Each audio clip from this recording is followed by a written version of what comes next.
The following is an HDNet original presentation.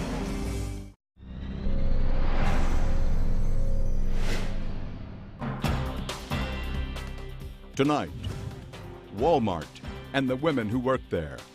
They claim sexual discrimination on a grand scale. They were denied equal pay, they were denied promotion, they were denied it despite the fact they were good or better workers than the men that they were working alongside. Also, from the front lines in Libya, holding a dictator at bay. The main and our utmost priority is the downfall of the regime. And a shift in strategy. A once crucial Afghan valley where American blood was spilled, now deemed by the military to be unimportant. We'll bring you the news tonight on Dan Rather Reports.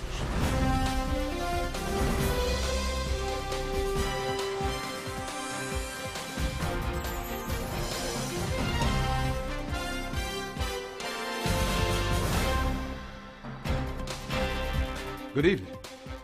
Tonight, one company versus more than 1 million of its employees. The employees are all women who claim a systemic pattern of sexual discrimination. The company is the largest private employer in America, Walmart. The women have sued, and the case is about to go before the United States Supreme Court. But the issue before the court right now is not the discrimination itself. At this point in the case, the issue is whether a lawsuit like this can be brought in the first place. You see, the women have banded together in what is known as a class action lawsuit, and Walmart says that shouldn't be allowed because a class action that covers so many women working in different stores, in different states, in different jobs, is just too broad. The case is known as Walmart versus Dukes, and leading the fight against the corporate Goliath is Betty Dukes, a 61-year-old Walmart employee in Northern California who says she wanted to move up in the ranks like her male colleagues, but wasn't allowed. She says Walmart is so big and its pockets so deep that ordinary working women like her don't stand a chance if they aren't allowed to stand together. I'm a greeter, and usually when you come in the entrance door, on my days there, you'll see me at the entrance door. Sometimes I'm at the exit door, and I greet the customers. I assist them with any needs, whatever, any questions they might have. I welcome them to Walmart. Yes, that's right. The lead plaintiff in this groundbreaking case is still often the first face you see when walking into the local Walmart store in Pittsburgh, California.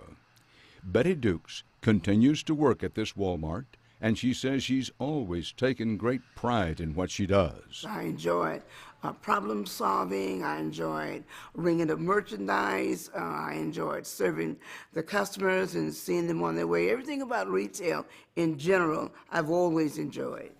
And this coming May, it'll be my 17th year of service with Walmart stores.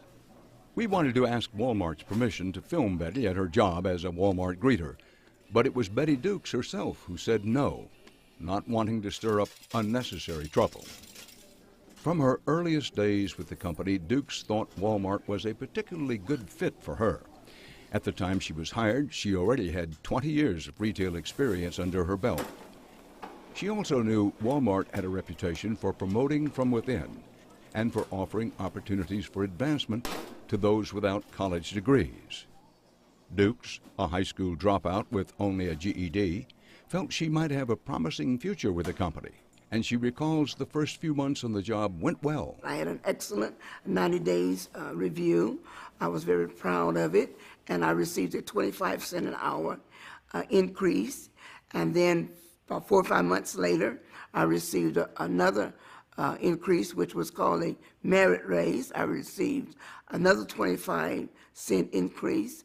So at the end of the year in 1994, my salary had went from $5 starting. Now I was at $5.50, and from that point, since I was now a Walmart associate, I was interested in learning more about the company so I could start advancing myself. From the beginning, Dukes told her supervisors she wanted to move into management. But I didn't know anything about their floor structure because every company operates different. So I wanted to learn how they manage their merchandise, how do they do their stocking and ordering. She says she knew in order to move up, she needed to work on the sales floor, learning to manage inventory, display product, and price merchandise. But she says despite her repeated requests, her bosses told her there were no openings and that she'd have to continue in her job as a cashier in the gardening department. Well, while I was in the garden center, I did notice that there was an associate and he was a cart pusher, pushing the carts from outside into the store. And he was able to come from a cart pusher and come into the garden center and work on the sales floor, the same sales floor that I had attempted and made known that I wanted to work on. Walmart had given the job she inquired about to one of her male co-workers, one who was hired after she was. And it wasn't long before Dukes noticed that this was not an isolated incident. Her male co-workers seemed to be getting opportunities that she was not. I saw the pattern all my formative years of working there. I had saw the sex discrimination in promotion practically since I started working there. They were denied equal pay, they were denied promotion, they were denied it despite the fact they were good or better workers than the men that they were working alongside. Brad Seligman is the lead attorney for the Dukes case. He began hearing stories like Betty's from scores of Walmart's female employees in 1999. Seligman, who runs a non-profit legal firm, didn't know much about Walmart at the time, so he turned to a labor economist in Washington, D.C., who had been studying federal data on the big players in the retail industry. And in fact, what he told me is compared to its 20 top competitors, Walmart is far behind in the percentage of women in management. In fact, they're so far behind that as of 1999, the percentage of women in Walmart's management was lower than the percentage of women in its competitors in 1975. It's like the women's movement never hit the shores of Walmart. Okay. And that convinced Seligman he was onto something. So he joined with several other firms, both nonprofit and for-profit, to file a class action suit against Walmart. The lawsuit alleges that Walmart discriminated against its female employees, denying them promotions and equal pay.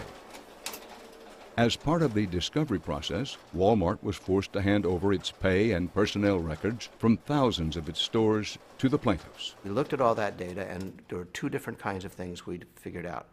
First, we looked at the promotion process, and what it showed is that at every stage, women get less and less promotions, and it takes them longer and longer to get those promotions. That compared to similarly qualified men, they're just not getting promoted. And it's true in every part of the country, every one of Walmart's 41 regions.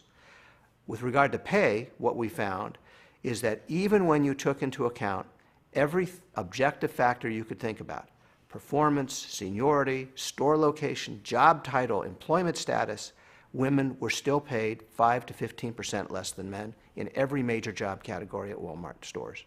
Seligman contends in his brief that this disparity in pay and promotion is a direct result of Walmart company policies that are very subjective and that systematically disadvantaged women.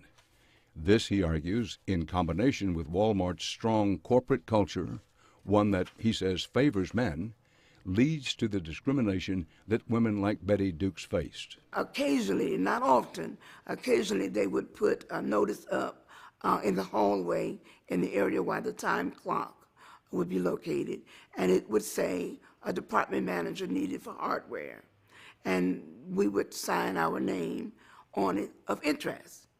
Most often, they never got back to you. They would select, usually a male, to fill those positions, and you would know that the position was filled by the roomers in the store. Walmart has no system to get promoted. Basically, for years, they had what we call the tap on the shoulder. There's no application process. There's no job posting. Instead, mostly male district managers and higher level reach out, tap someone on the shoulder and say, "You're the next manager." Same thing with pay. There's no standards for who gets paid what. Basically, if you're in a job, a store manager or a district manager or someone higher gets to just decide, based on whatever he feels like, and it's usually a he, what to pay you. Now, you might ask, why does that hurt women? Well, the reason it hurts women is at Walmart, there is a very male-dominated culture. There has been forever, to the point where at senior manager meetings, they refer to female employees as little Janie Q's. Seligman and his partners gathered statements from female employees across the country, including those from women who'd made it into management of the stores. One reported that a male manager told her women should be home barefoot and pregnant, and women weren't qualified to be managers because men had an extra rib. Another stated that a senior vice president told her that she would not advance because she did not hunt, fish, or do other typically male activities.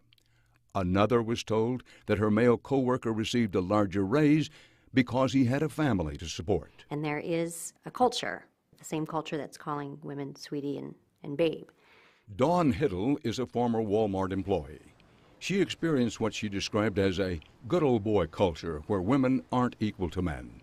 She believes that attitude spreads when Walmart sends managers trained at their headquarters in Bentonville, Arkansas, to open new stores in other regions. So that's going to trickle down, whether or not the folks working in the store are from that region. The decisions are made by somebody who's brought up in a certain culture.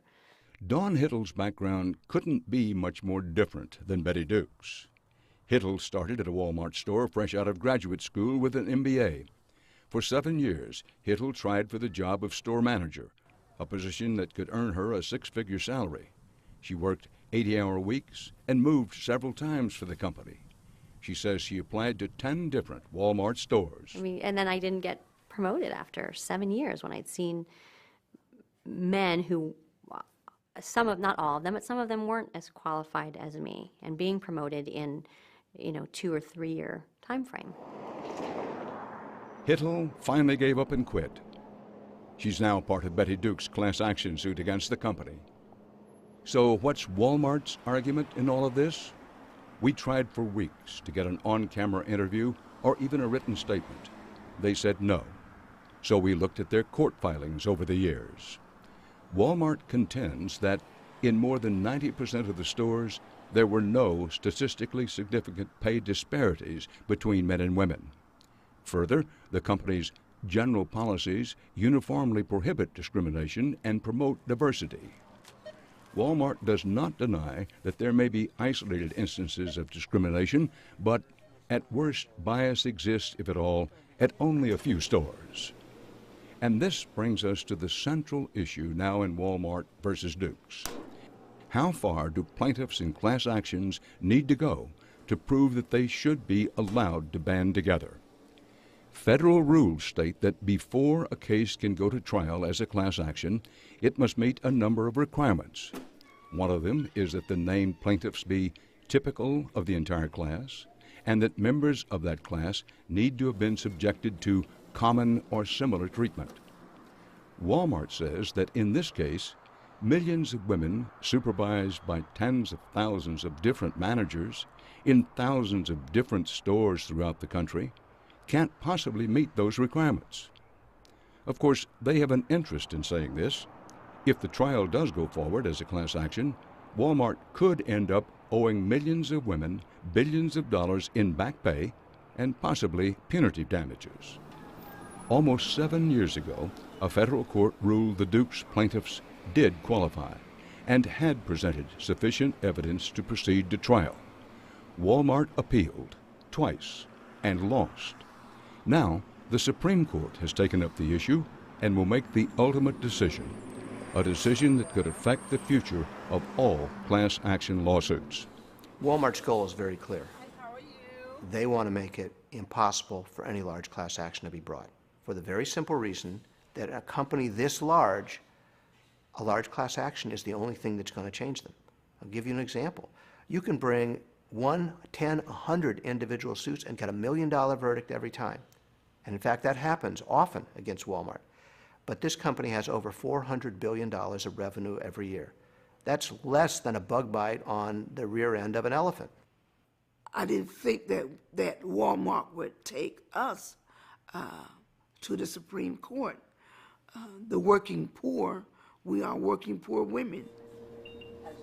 How do I survive that making minimum wage against a multi-billion-dollar company? So Walmart knows that we don't have a leg to stand on individually. And the only voice that we will have is when we are able to come together collectively under a state class action or a national class action. It's not about the merits, because the merits are there. They want to eliminate us before we even get started. Stanford law professor Deborah Hensler wrote a definitive study on class action lawsuits.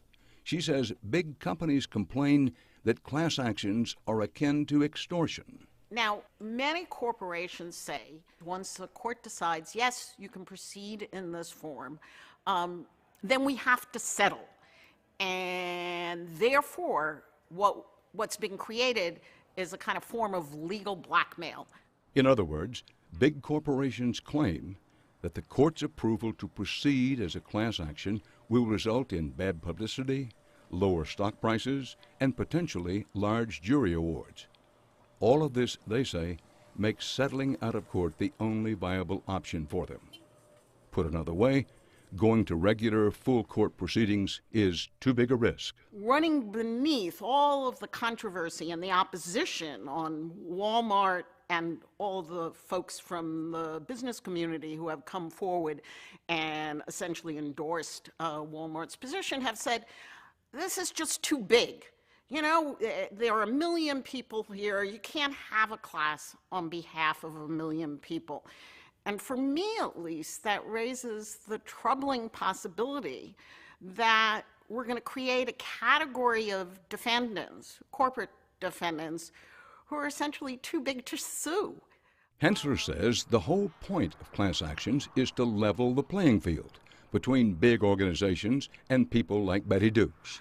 I had went to my 9th year working for Walmart, and I was only making $8.15 an hour. And out of those 9 years, 2 of them had been a customer service manager. And I'm still wasn't making enough hourly wage to live. I'm just existing. I'm not living at all. But with my age, my limited education, I had to press forward and maintain my independence, maintain my dignity, even though I'm not making a living wage by no stretch of the imagination. And there's nothing I can do about it. There's no avenues that I can travel, that I can get a living wage. Go to God in prayer. Go to God in prayer. He is your solution, honey. Go to God in prayer. Dukes is also an ordained Baptist minister. On this Sunday, she preached a sermon at the Greater McLaughlin Memorial Temple. Her faith, she says, has helped her keep strong while continuing to work at Walmart during the decade-long battle. All things we ask in Jesus' name. Amen. To be a lead plaintiff in a case like this, particularly when you're a current employee, requires an enormous amount of courage and an enormous amount of stamina. It's not for the weak of heart. And I recall a conversation that we had, and I said, Betty, you know, there's 2 kinds of plaintiffs. This is one kind of plaintiff, they get discriminated against, and it's the worst thing that ever happened to them, and they're just destroyed. Second kind of plaintiff, they get discriminated against, it's bad, but they pick themselves up and they go forward. Which kind of plaintiff are you? And she looked at me and said, I kind of feel like Moses at the Red Sea. And I thought, that's what we're looking for. The lawsuit has already benefited Dukes. She finally got a raise after the suit was filed, but she hasn't renewed her pursuit of a promotion. Not yet.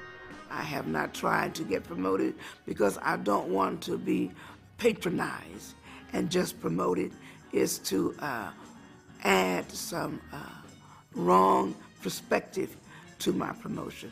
When the doors was open and the opportunities was there, I attempted on numerous occasions to be promoted, and I did not succeed. But that doesn't mean she's given up.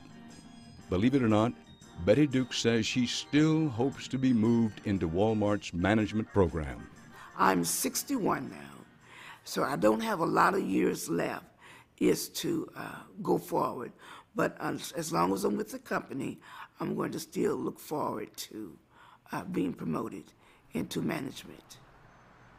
So yes, Walmart is like a Goliath that the Dukes case has come up against. But I do not fear Goliath by any stretch of the imagination, because I am depending solely that the Justice Department in our country will see the facts, and they will rule according to the facts and not accordingly to Walmart's enormous size.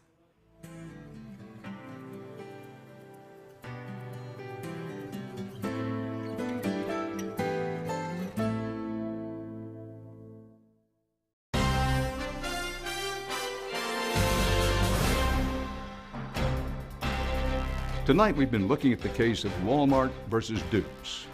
The lawsuit started with allegations of gender discrimination. But the issue before the Supreme Court now is whether the women suing Walmart have met the requirements for a class action, what's known as certification by the court. This is a passionate issue that goes far beyond Betty Dukes.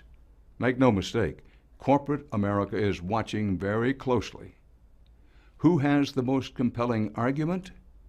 We want to present both sides tonight in depth from two attorneys who have written briefs in the case, and as you will see, strongly believe in their respective positions.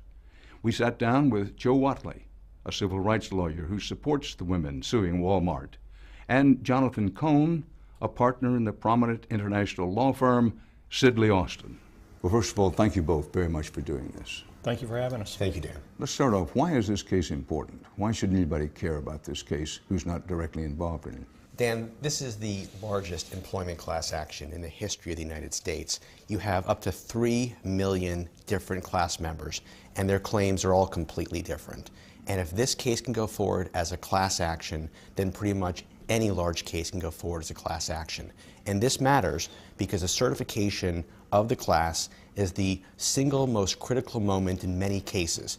If a case like this gets certified, companies are forced to settle because too much is on the line. Dan, if I could respond to that. I think it's very important for a different reason. The Roberts Court is on a very pro-business bent.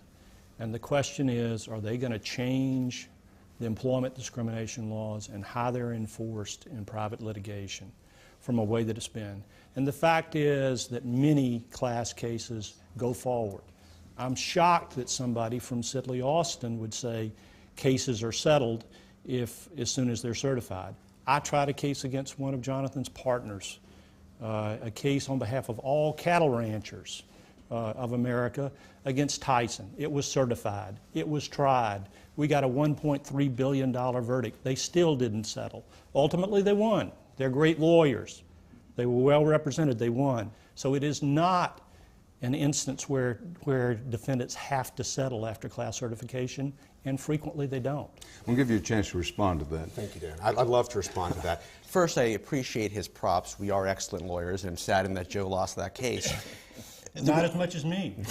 I understand that. We were delighted about it, but this case is not about the Roberts Court. It's not about discrimination cases in particular.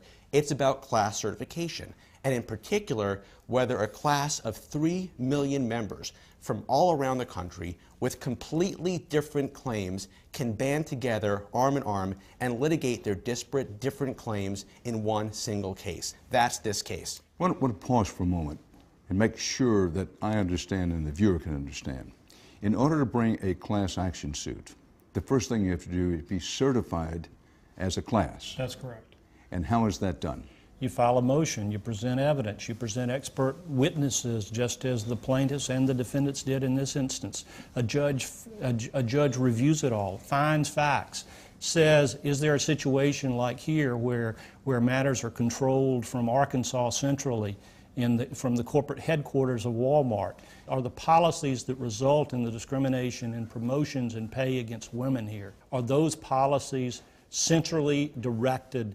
And here they are in a very sophisticated, very successful company. And the judge finds all those facts after considering all the experts and makes a conclusion as to whether it should proceed. All right, as so a that's class. the first step. If you want to bring a class action suit, you have to get certified. Right. And you go before a judge and he decides, yes, it's okay to go into the courts as a class, or no, I'm not certifying it and you can't go in as a class. That's correct, Dan. And the district court judge in this case certified the class. It then got appealed to the Ninth Circuit, which decided on a 6-5 split decision to affirm the district court in large part. And it's that decision that's appealed to the Supreme Court. This case is an abomination. You have 3 million class members who hold 170 different jobs in 3,400 different stores, and they were subjected to decisions of tens of thousands of different store managers. And they want to band together in a single class, despite the fact that their claims are completely different. And that's what this case is about. What about the argument that goes, well, the Supreme Court is pro-business? They're looking down and saying, listen, the decision went against business and we'd like to review it. What about that argument? It's not my job to cast aspersions on the Supreme Court. I don't like to label them as pro-business or not. The fact is they review each case based upon the merits of this case. And this case should not be a class action. Now, some of these class members might have viable claims, and if they do, they should be allowed to litigate their claims, either individually or in smaller classes. You had something you wanted to say, and that cut you off. Since we're talking about abominations, this is a company, and this is part of the record, that has held meetings of store managers in strip clubs and in Hooters. That's the kind of sexual stereotype, sexist stereotypes. But that's not a crime. That's not a crime. This is not a criminal case. It's a case about gender or sex discrimination. And that is gender or sex discrimination. Maybe it should be a crime. It's not. In terms of what the Supreme Court has to do to overturn this case, which frankly is no different than other major employment discrimination cases such as we had in the steel industry when we corrected discrimination in the steel industry in this country. That's going to be the ultimate question in the court. Are we going to change the law that's existed for decades? I've got a list here of people who expressed a special interest in this case. Among them are the U.S. Chamber of Commerce, Intel, Altria, and a number of other Fortune 500 companies. They're filing briefs on behalf of Walmart. Why is it so key to these companies? I mean, we're talking about billion-dollar companies. Let me explain, Dan. I love to gamble. I love Las Vegas. I love blackjack. Over the course of my lifetime, I'll probably play some 10,000 different hands of blackjack, and I might bet $100 in each of those hands. That's $1 million riding on it over my lifetime, but that's okay. My wife still allows me home at night because I'll probably win about half of those hands. I might lose half, but I'll win half. It all averages out. However, if I were to bet $1 million on a single hand of blackjack, I could not go home that night. Even if I won, I could not go home that night because that's just silly. It is stupid to bet $1 million on blackjack. Likewise, when a class of this size gets certified, and you're not just litigating 1 million or 3 million single claims, but rather one case in which billions of dollars is riding on it, that is a bet the company type case. Maybe not for Walmart, they're big enough, but for many companies, most companies, a $1 billion case is a bet the company case. And that's why this is so important. If this class gets certified, then pretty much any large, sprawling, disparate class can get certified. And then companies are betting $1 billion on a single hand of blackjack. For those who are the plaintiffs in the case, what about this argument? Well, the plaintiffs in this case don't play much blackjack. But the plaintiffs in this case are people that either did work or currently work for Walmart. Almost all of the jobs at issue are limited to a handful of job classifications. The case is not the sprawling, disparate case. It focuses only on promotions and pay. It's a case like almost all class actions, and this is why all those companies are active in it, Dan. Almost all class actions, if they're not certified, they're not going to proceed. The question, they're either class actions or because so many individual cases can't be brought, or here even cases down at the store-by-store level can't be brought and won't be brought. And these companies don't want cases brought at all. It's an issue of not wanting to be held accountable. Now, if Walmart didn't discriminate, they're entitled to their day in court. They can present their evidence in front of a judge or a jury, and if they win, God bless them. They won. There was a fair fight. They won. That's justice. Two But things. to avoid accountability through procedural mechanisms is not right. It's not American, and it's not the way we ought to do it. Right. Well, for clarification, you'd like this case to go to trial. Sure. And the company, its goal is to not only keep it from going to trial, but if they can, keep it from even getting into a court. Absolutely not, Dan. Joe does not understand this case. There aren't only two options. One option, he says, is no case at all. Second option, he says, is sprawling, behemoth, gargantuan, 3 million member class. That is not right. First of all, of course, there are individual cases that could be brought. But more importantly, if Joe really thinks that the case must be brought as a class action, you can have smaller classes. Perhaps the employees in a particular store, if there was discrimination, those employees in that store can bring a class. Or employees that have in different stores but the same job, they can perhaps bring a class. There can be smaller, discrete classes of employees who have similar claims. And similar power. Similar power to bring a suit. Similar power, similar claims. And you know what? This class is not good for the employees either, because you have averaging. When you have this 3 million member class, the stronger employees' claims get averaged out with the weaker employees' claims. Unfortunately, I know this case all too well because I handled many cases like it, like the smaller versions of it. When you get down to smaller versions, the defendant, the employer, has a tremendous advantage, and they know it, because it limits the kind of statistical analysis you can do. It limits what you can prove. You can't win the case. You can't show patterns of discrimination because they get it down too small for any patterns to exist. That's what they want to do. Here, we're talking about practically all of these employees are in 5 job classifications. You're not talking about a sprawling behemoth of job classifications. They're not real issues that they're presenting. Dan, this case really is about, he's right.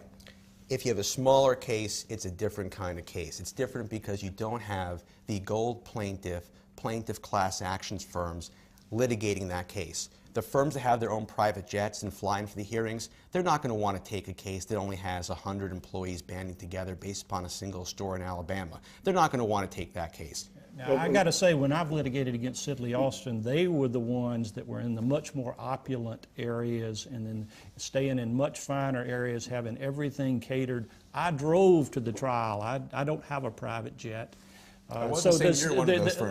These stereotypes that we throw out and pretend to exist, let's get to the facts, because if we consider how things compare between defense firms that are getting $1,000 an hour and how those cases are litigated, we're not going to get anywhere. Well, I don't want to have this be a program about private jets, but you would acknowledge that the Walmart... Dan, I have no qualms with private jets. Someday I want my own. My point simply is that this class is too large, and the only ones who benefit are the plaintiff's class action attorneys. The employees don't benefit. The companies certainly don't benefit. But Justice if doesn't the companies benefit. win, the companies benefit quite a bit. And the employees get nothing. The only way these employees are going to get any significant recovery is if this proceeds as a class action. Well, I want to move on. But you will acknowledge, having said that the defense attorneys, perhaps not in this particular case, but they fly around in private jets. But the Walmart officers are very likely to fly to whatever court proceedings are in their own private jet, are they not? I don't know whether Walmart's flying in a corporate jet or not. You know they fly on corporate jets.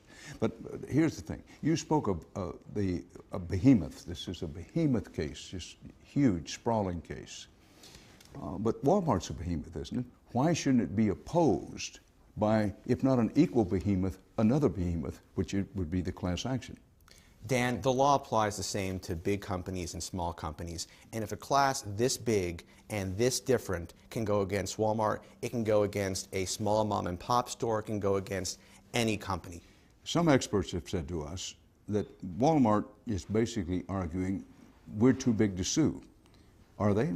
That's not Walmart's argument. No one is saying that Walmart should get special privileges or special perks because of their size. Our point is this case, every case, demands justice. Look, there are 3,400 different stores.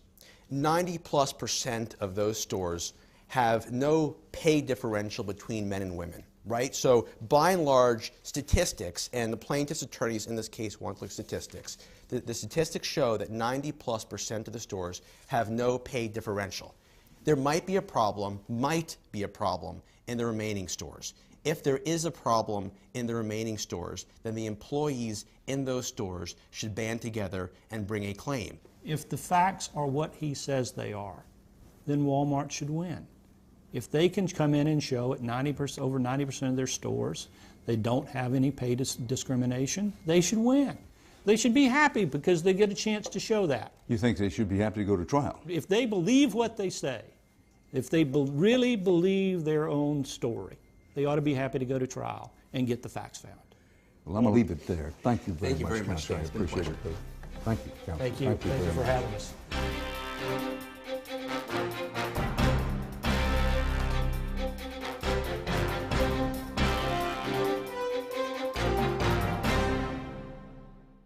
The following story contains graphic images that could be disturbing to some. Viewer discretion is advised.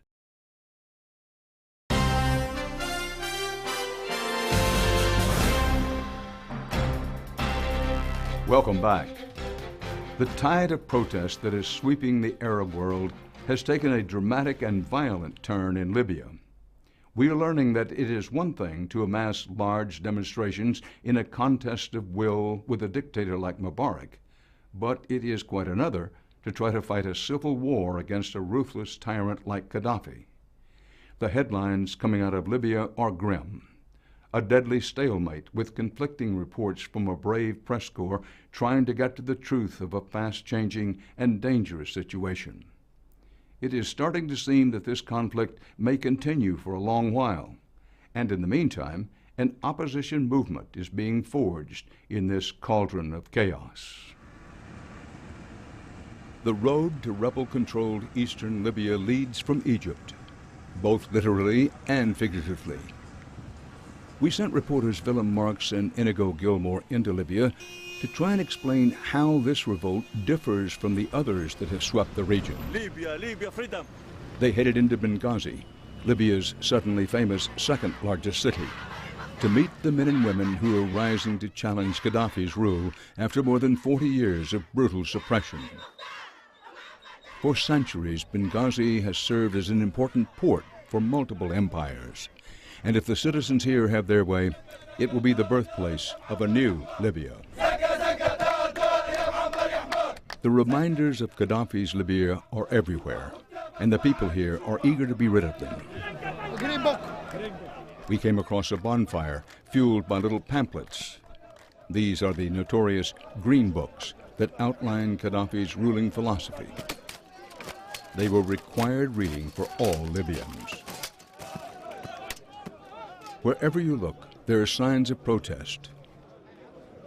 Here, a tent becomes a gallery for handwritten pleas.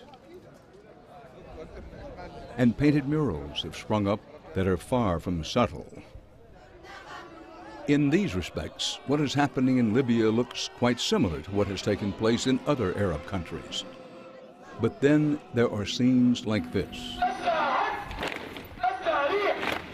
Welcome to basic training for the new rebel army.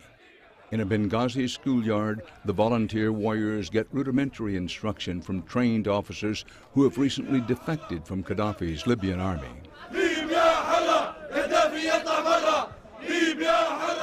It isn't hard to find those who are eager to fight, but there's a shortage of weapons and experienced military leaders. It's not easy to build an army overnight, and frustration levels are high. One young man we first met lining up in formation was eager to vent his impatience when the drill was over. تناقشوا كيف نشيل ناس عزة كيف هضمهم مجاهدين بالله عليك من غير سلاح كيف نحطهم في أرض الميدان من غير سلاح من غير تخطيط حربي وين القائد بتاعنا احنا حربي ولا القوات الحربية اللي عندنا وين One of the staging areas for rebel troops heading to the front lines is a burnt-out building down by the port. There's a bleak irony to the fact that this is now a home base for the rebellion. Just a few weeks ago, it was the headquarters for Gaddafi's secret police. 30-year-old Nadir Mazik is from Benghazi, and he says everyone here feared this building as a place where people would be taken never to return. The family, friend, very sad. One of his friends died here, and he says now is the time for payback. A month ago, Mazik was a bodybuilding coach. Today, he wears a uniform and waits for his orders to head into battle. Inside the building, Mazik led us down to the charred basement in order to explain why he and so many others are determined to fight. This room, look. This, he said, was a torture chamber. The local population torched the place in anger when the rebellion began. Mazik recounted the horrors inflicted by the secret police in these rooms. أي طرق تعذيب اللي تخطر على بالك يديروا فيها أنا. أيوة يفك مثلا في الأظافر الأصابع تمام يستعمل مثلا في المخلاب هذا بتاع المسامير فهمت كيف؟ يقطع في اللسانات يقطع مرات في الأذان أي حاجة يديروا فيها.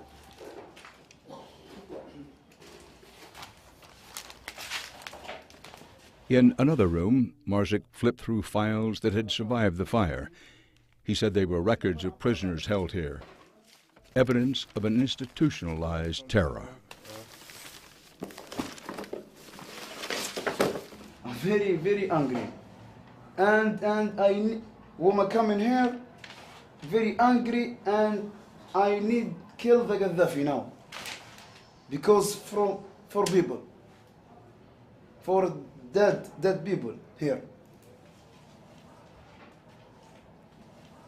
There are few certainties about what is taking place in Libya now, but one thing is clear: many more people will die.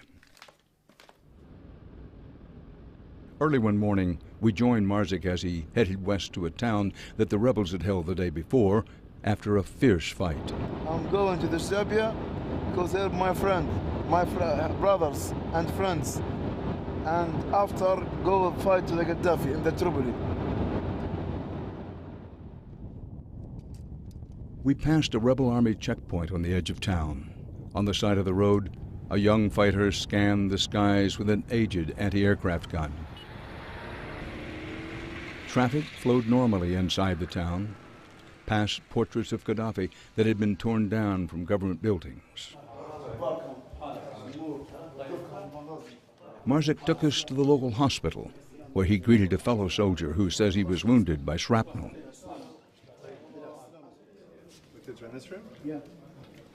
In the children's ward, two young brothers were being treated for head wounds they say were the result of ricocheting bullets shot by Gaddafi forces. This is shoot him in the kids, in the head, in the face. Why? Why? Their father sat in shock on the bed. The gunfire had claimed a third son's life. Next door to the hospital is the morgue. A van parked outside was full of bodies, including that of the third son. Mazik joined the crowd of mourners that had gathered in a mood that was both angry and sad. Many looking on were relatives of the dead. And this man, father, is dead. Mazik says the world needs to pay attention to every one of these deaths. Proof of Gaddafi's willingness to murder his own people.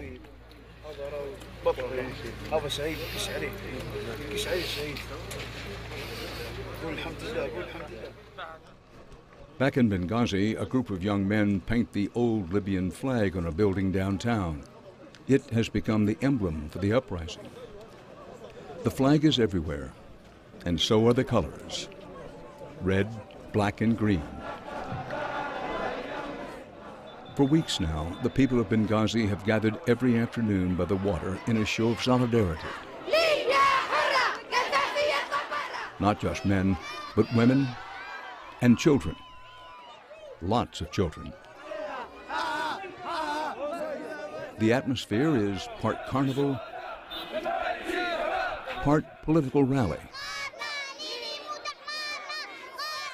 The passion is unquestionable, but looming over everything here is a haunting question. Can all this emotion form the basis for a new country? This is a scene that was never seen in Libya. Essam Gariani is one of the senior advisors to the new so-called National Council, a provisional government that the rebels have just established in Benghazi. It is different from any other Arab country. It is a country that had no institutions whatsoever, and that's what makes our revolution special, and that's what makes our task very difficult. Gariani is popular with the young protesters. A psychologist by profession who trained at Michigan State University, he's become a respected elder statesman in a revolution that's only a few weeks old.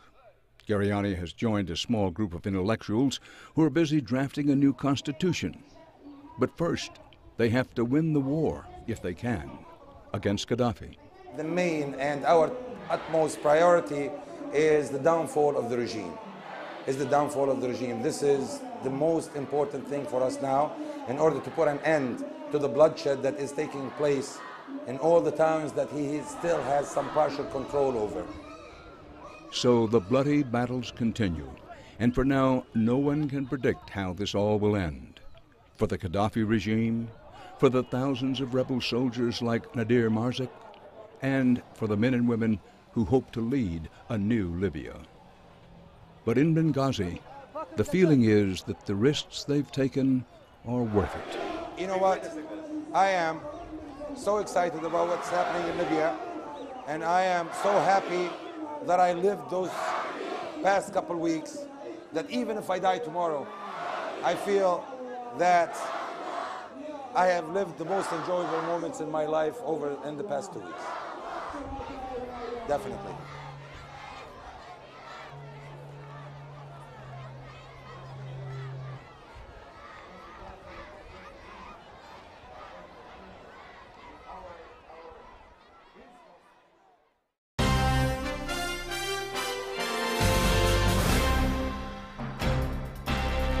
And finally tonight, an update on our reporting from Afghanistan.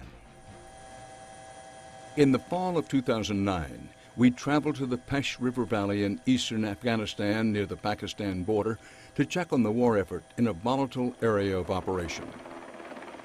We were there to report on what was being described as a new phase of the war.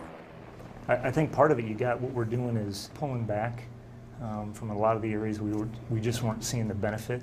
American commanders were repositioning troops off of the dangerous hilltop perches, like the one called Restrepo in the notorious Korengal Valley, from where we had previously reported. Those bases were closed, and the soldiers moved down to the population centers in the Pesh Valley, where they could focus on supporting nation-building activities. All the villages send up requests and what they'd like as far as projects and things they'd like the government of Afghanistan to do for them. Lieutenant Colonel Brian Pearl was in charge of those bases in the valley at the time, and we went with him as he met with the local villagers to talk about building confidence and economic opportunity. That was the situation just over a year ago. But in February, the U.S. military announced they were pulling back from the Pesh Valley, closing the bases there, just as they had earlier in the Korengal Valley. The official rationale given was the same, that the area was no longer of central importance to the war effort, and that U.S. troops could be put to better use protecting larger population centers in other parts of the country. American military commanders say they're not abandoning the valley, that security will now be handed off to Afghan forces. But almost no one really thinks Afghan soldiers will be able to fend off the Taliban fighters who will surely pour in to fill the void. Many locals expressed fears of reprisals, and many American soldiers were left to wonder why so much blood was spent defending land that now is deemed so unimportant. When we were there last, U.S. commanders assured us that the strategy was working, a strategy that now has obviously been discarded. And one can't help but wonder how the assurances we are getting about the war today will look a year from now. In the meanwhile, whatever the mission, our men and women in uniform are serving heroically. Our thoughts and prayers for their safety are with them tonight. And that's our report for this evening. From New York, for HDNet, Dan Rather reporting. Good night.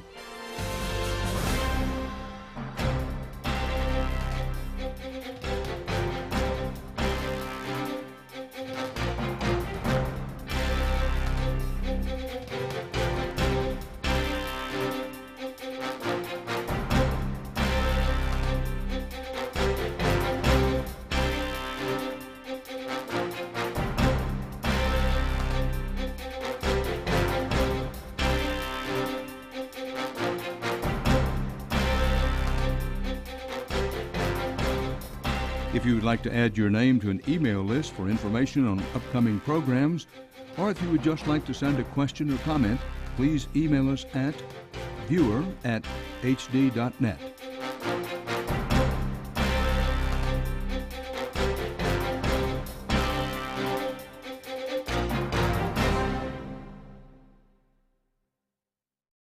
Case is still often the first face you see when walking into the local Walmart store in Pittsburgh, California. Betty Dukes continues to work at this Walmart, and she says she's always taken great pride in what she does. I enjoyed problem solving. I enjoyed ringing up merchandise. I enjoyed serving the customers and seeing them on their way. Everything about retail in general, I've always enjoyed. And this coming May, it'll be my 17th year of service with Walmart stores. We wanted to ask Walmart's permission to film Betty at her job as a Walmart greeter, but it was Betty Dukes herself who said no, not wanting to stir up unnecessary trouble.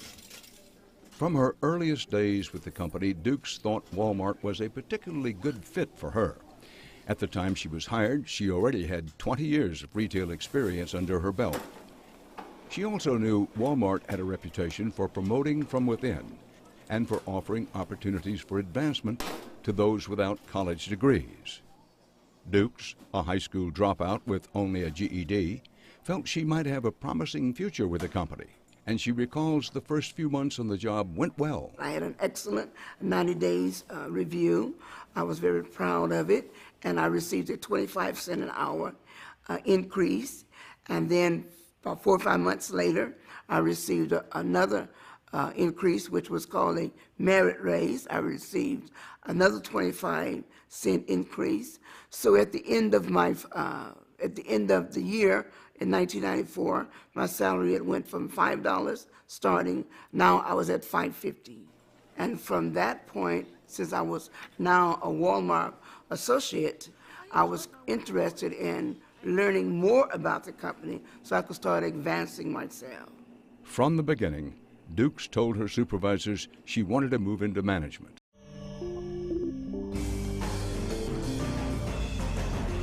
The following is an HDNet original presentation.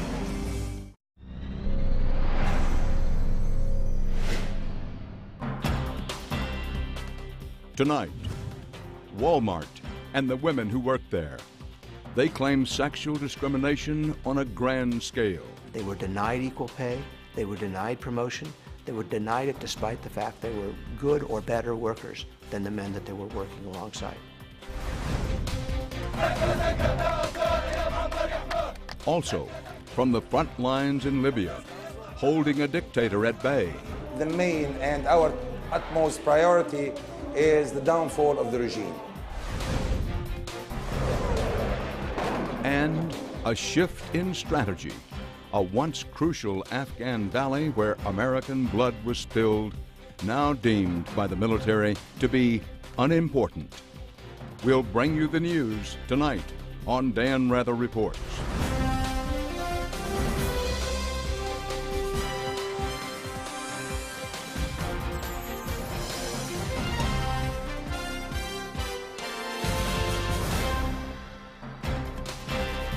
Good evening. Tonight, one company versus more than 1 million of its employees. The employees are all women who claim a systemic pattern of sexual discrimination. The company is the largest private employer in America, Walmart. The women have sued, and the case is about to go before the United States Supreme Court. But the issue before the court right now is not the discrimination itself. At this point in the case, the issue is whether a lawsuit like this can be brought in the first place. You see, the women have banded together in what is known as a class action lawsuit. And Walmart says that shouldn't be allowed because a class action that covers so many women working in different stores, in different states, in different jobs, is just too broad. The case is known as Walmart versus Dukes, and leading the fight against the corporate Goliath is Betty Dukes, a 61-year-old Walmart employee in Northern California who says she wanted to move up in the ranks like her male colleagues, but wasn't allowed. She says Walmart is so big and its pockets so deep that ordinary working women like her don't stand a chance if they aren't allowed to stand together. I'm a greeter, and usually when you come in the entrance door, on my days there, you'll see me at the entrance door. Sometimes I'm at the exit door, and I greet the customers. I assist them with any needs, whatever, any questions they might have. I welcome them to Walmart. Yes, that's right. The lead plaintiff in this groundbreaking